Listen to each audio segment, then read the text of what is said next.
Gloire au Seigneur. Eh bien, sous les biens, on continue à chanter ce petit cantique qui nous dit: si tu veux le bonheur, laisse entrer Jésus dans ton cœur. Hein? C'est le 78 sur les recueils.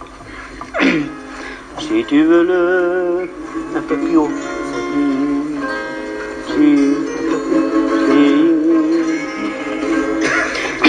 Si tu veux le bonheur, le vrai bonheur,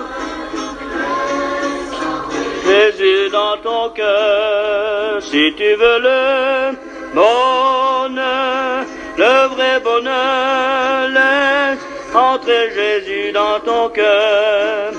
Tes péchés il efface, il te fera la grâce de transformer ton être entier pour régner sur ton cœur. Si tu veux le bonheur, le vrai bonheur, laisse entrer Jésus dans ton cœur. À ton Sauveur divin, oh viens enfin, viens saisir sa puissante main. À ton Sauveur divin, oh viens enfin, viens saisir sa puissante main. Tu trouveras la vie, la douceur infinie de son amour qui chaque jour luira sur ton chemin. À ton Sauveur divin, oh viens enfin, viens saisir sa puissante main. Amen. Il est merveilleux ce cantique, parce que il est celui qui nous parle, voyez, et il nous dit, si tu veux le bonheur, voyez, non pas le bonheur que le monde offre, parce que le bonheur que offre ce monde, il est éphémère, il dure qu'un temps, et même très peu de temps, voyez, et celui qui le veut, souvent, il faut qu'il donne beaucoup d'argent, mais le Seigneur, ce soir, il est celui qui t'appelle et il te dit, si tu veux le bonheur, le vrai bonheur, laisse entrer Jésus dans ton cœur. Amen. Tes péchés il efface, il te fera la grâce de transformer ton être entier pour régner sur ton cœur. Si tu veux le bonheur, le vrai bonheur, laisse entrer Jésus dans ton cœur. Amen. Alors ce soir, une chose importante, mes frères et sœurs, et vous amis qui êtes là, vous la jeunesse. Pourquoi? Parce que maintenant vous allez écouter un témoignage. Le témoignage d'un homme qui un jour, voyez, a su répondre à ce que le Seigneur lui a dit. Alors, qu'est-ce qu'il a fait? Voyez, devant ce qu'il était, il a ouvert son cœur.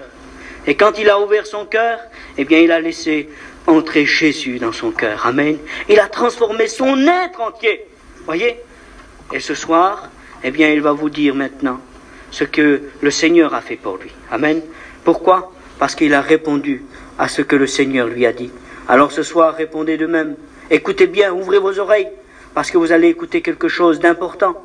Non pas simplement son témoignage, mais parce que vous allez pouvoir comprendre qu'au-dessus de son témoignage, il y a encore plus grand la puissance du Seigneur qui s'est révélée dans son cœur et qui a transformé sa vie. Alors ce soir, mes frères et sœurs, vous qui ressentez que dans ce monde, il n'y a que déception et que vous pouvez comprendre ce soir par le moyen du Saint-Esprit, eh bien ouvrez votre cœur et laissez Jésus-Christ entrer dans votre vie. Amen. Et il vous bénira. Hein? Que Dieu bénisse notre frère Guy qui maintenant.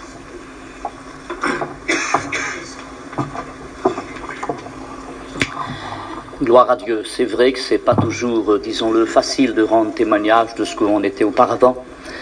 Mais je pense que tout ce que nous le faisons pour la gloire de Dieu. Et avant nous, des hommes ont rendu témoignage de la lumière de Dieu. Et je pense que la parole de Dieu, disons-le, est une parole vivante et elle ne s'arrête pas. Alors ce soir, c'est vrai que pour moi, disons-le, c'est une grande chose de dire le mal que j'ai fait. Premièrement à mes parents, deuxièmement à ceux qui m'entouraient. Mais si je suis venu serviteur de Dieu, serviteur de Jésus-Christ, je ne connais pas votre vie ce soir, frères et sœurs et amis, et je m'adresserai surtout à la jeunesse. Il y a des jeunes filles, il y a des jeunes hommes au milieu de nous, et tout un avenir leur attend. Et si cet avenir n'est pas fondé selon la parole de Dieu, eh bien disons-le que ça sera un échec total. Et c'est vrai. Alors ce soir, je vous demande simplement d'ouvrir les oreilles de votre cœur, et le Saint-Esprit, qui n'est pas un lâcheur, ne vous lâchera pas. Ma vie commence à l'âge de 9 ans. À l'âge de 9 ans, on nous a mis dans un camp de concentration où j'ai perdu un petit frère et une petite sœur, tous les deux dans la même journée par la misère. J'ai perdu mon grand-père aussi. J'ai mangé du chien dans ce camp. Et mon père travaillait pour un homme qui avait une exploitation forestière et on a pu sortir. Et après, mon père faisait des stères, moi je faisais des fagots, j'étais tout jeune, j'avais disons 12 ans quand on a sorti.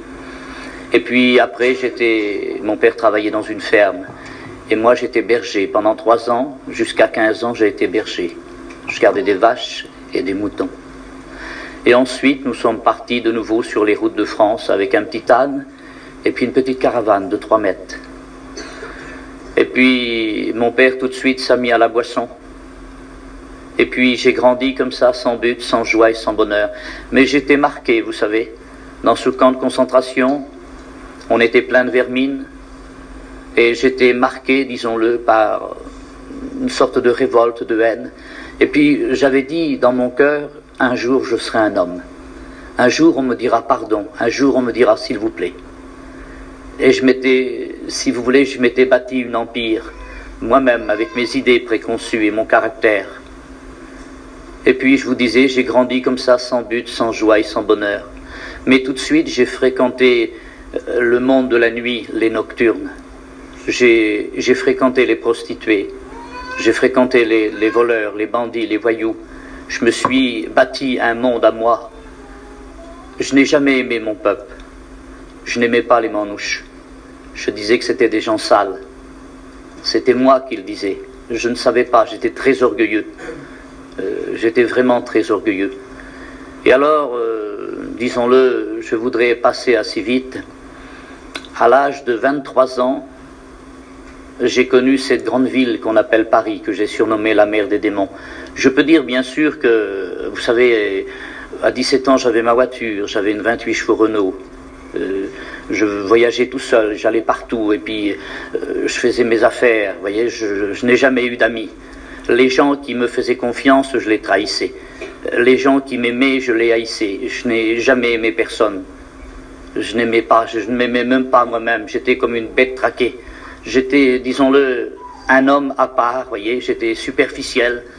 J'avais mes idées à moi. Et je vous dis, j'ai connu cette grande ville, Paris. Et quand j'ai connu cette ville surtout à cause de mon père qui était tombé très malade. Et il y avait un grand docteur qui s'appelle le docteur Benoun qu'il disait qu'il allait guérir mon père. Et mon père avait une cirrhose du foie.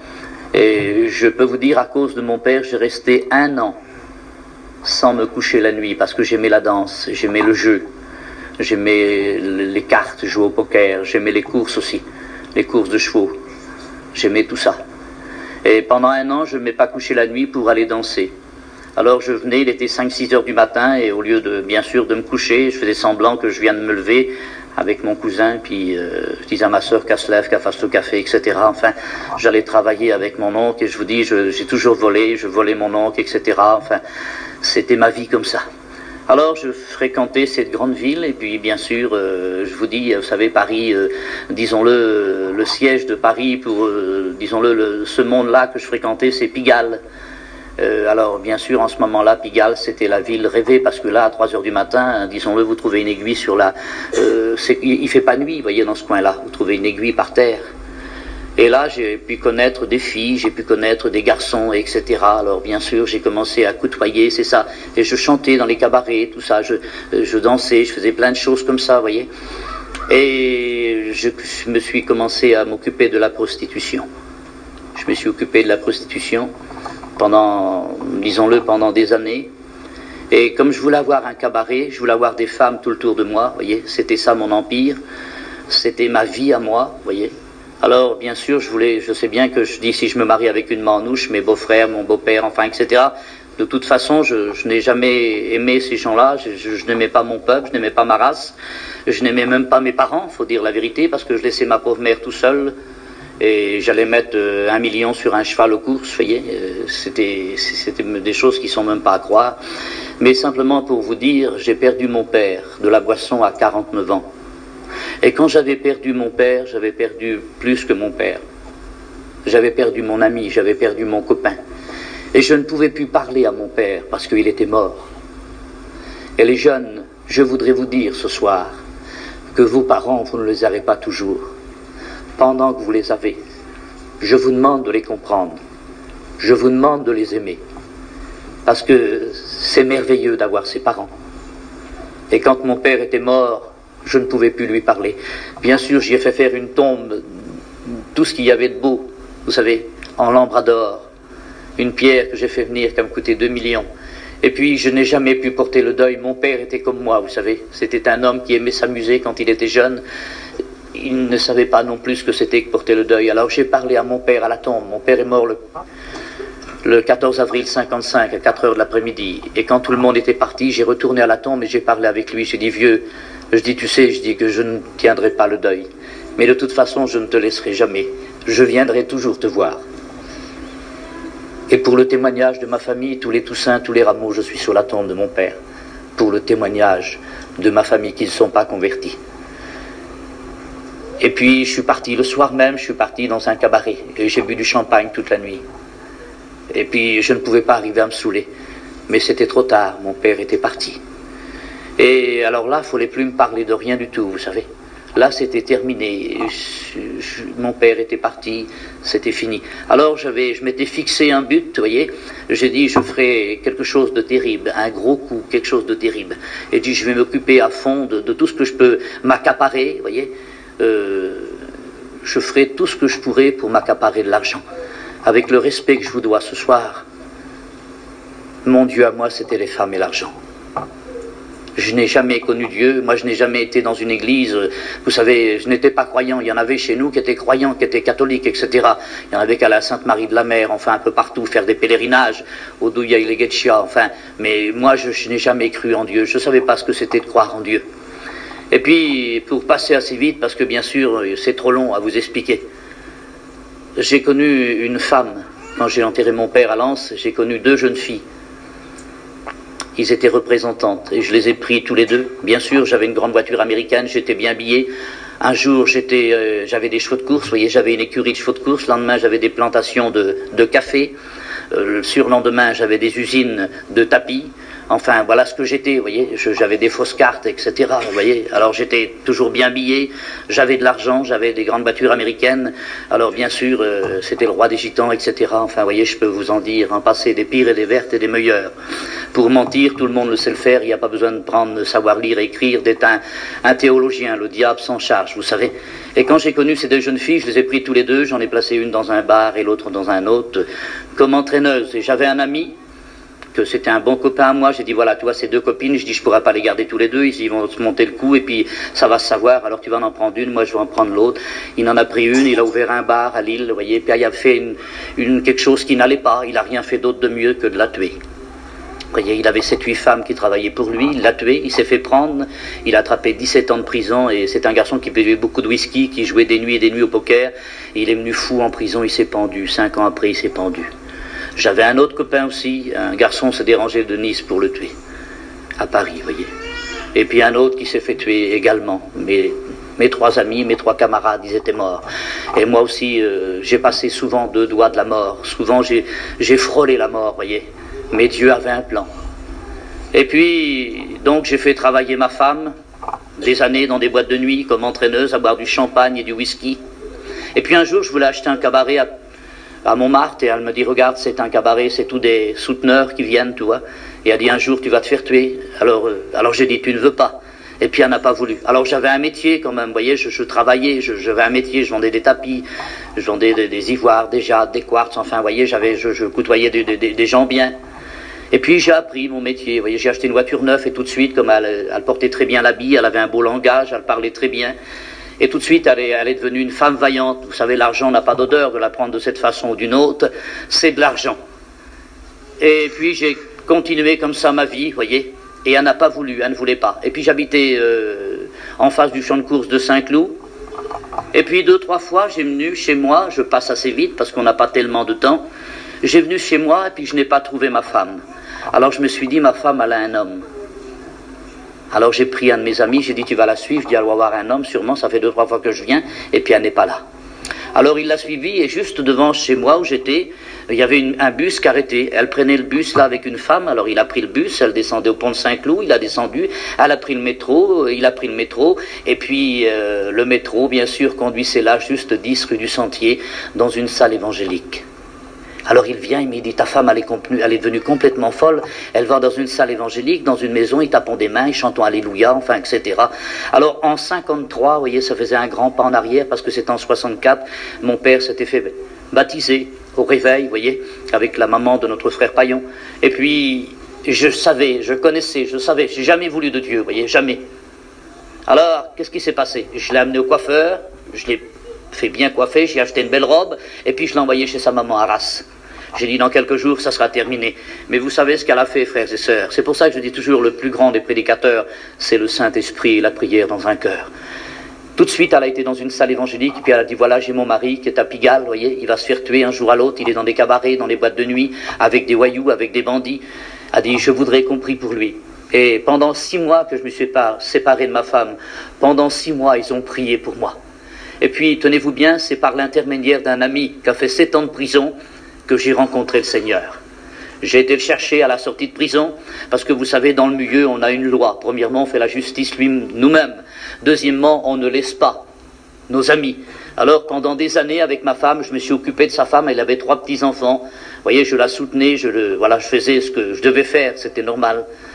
Et puis quand il a sorti, regarde, il dit, je sors, je n'ai plus rien, j'ai plus un sou, j'ai rien du tout. Mais un homme est venu me voir en prison. Mais c'était un pasteur, c'est un ancien chef de gang. Il a fait 15 ans de prison, il a tué 2 hommes. Et aujourd'hui, il est pasteur. Il a dit qu'il a changé, que je pouvais changer. Alors je me suis dit, encore un qui devient fou. Encore un qui veut devenir curé ou bien chrétien. Enfin, appelons ça comme nous voulons. Et alors j'ai été justement à une des réunions que ce pasteur l'avait invité. Et c'est là j'ai vu le frère Le Cossec avec Gaston Loré, cet ancien chef de gang, avec aussi le pasteur Kaufmann qui faisait une mission pour les Juifs à Clichy. Et alors, au bout de 2 jours, lui, il est parti, il venait de faire 7 ans de prison, il est parti. Et moi, pendant toute la semaine, j'ai été à la réunion, j'écoutais, et le Seigneur touchait mon cœur.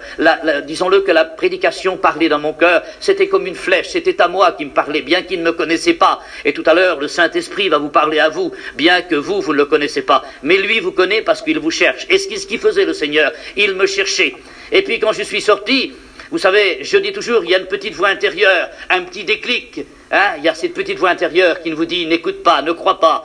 C'est vrai, moi j'appelle ça, j'y ai donné un nom, c'est Satan, mais moi j'y ai donné un nom, je l'appelle l'homme en pantoufle, parce qu'il ne fait pas de bruit pour se glisser dans les cœurs, pour te dire en ce moment, toi qui es jeune, n'écoute pas, tu en as pas besoin, fais ta vie, va t'amuser, tu n'as pas besoin de Dieu, tu vas pas te mettre bonne sœur, tu vas pas te mettre curé à 20 ans, c'est pas pour toi, c'est bon pour les vieux. Et bien voilà ce que le diable a fait dans mon cœur. Alors je me suis dit dans mon cœur, mais je viens fou ou quoi? Je vais devenir un curé aussi. Voilà ce que je me suis dit. Alors je connaissais une femme qui avait une grande valise, qui avait plein d'argent. Alors j'ai décidé d'aller prendre cet argent. Et puis j'avais un ami qui est mort aussi d'ailleurs. J'ai été le chercher. Et quand il a vu la maison, il m'a dit, bien sûr qu'on va aller prendre cet argent. Mais quand il a vu la maison où qu'on devait voler, c'était là, et la maison à côté, c'était un commissariat. Alors il m'a dit, Guigui, tu es venu fou. Il dit, peut-être qu'on va se faire braquer, on va se faire prendre, on va se faire tirer dessus. Mais j'ai dit, c'est rien, c'est une femme, je la connais, elle est tout seule. J'ai dit, on prend un silencieux, on lui met une batte dans la tête, et puis elle dormira. Qu'est-ce qu'elle va faire avec toute cette valise d'argent? Vous savez, quand on est comme ça, c'est vrai, le diable, il sait nous diriger, pour faire le mal. Il connaît toutes ces choses-là. Alors il n'a pas voulu. Et puis j'ai été chercher un Corse à Paris, il n'a pas voulu non plus. Mais voyez, chose que je ne savais pas, ami, c'est que Dieu avait préparé le terrain d'avance. Toi, tu ne le sais pas ce soir pourquoi tu es là. Mais je sais que Dieu sait, parce qu'il sonde ton cœur et terrain. Et il le sait pourquoi tu es là, parce que tu as besoin de lui.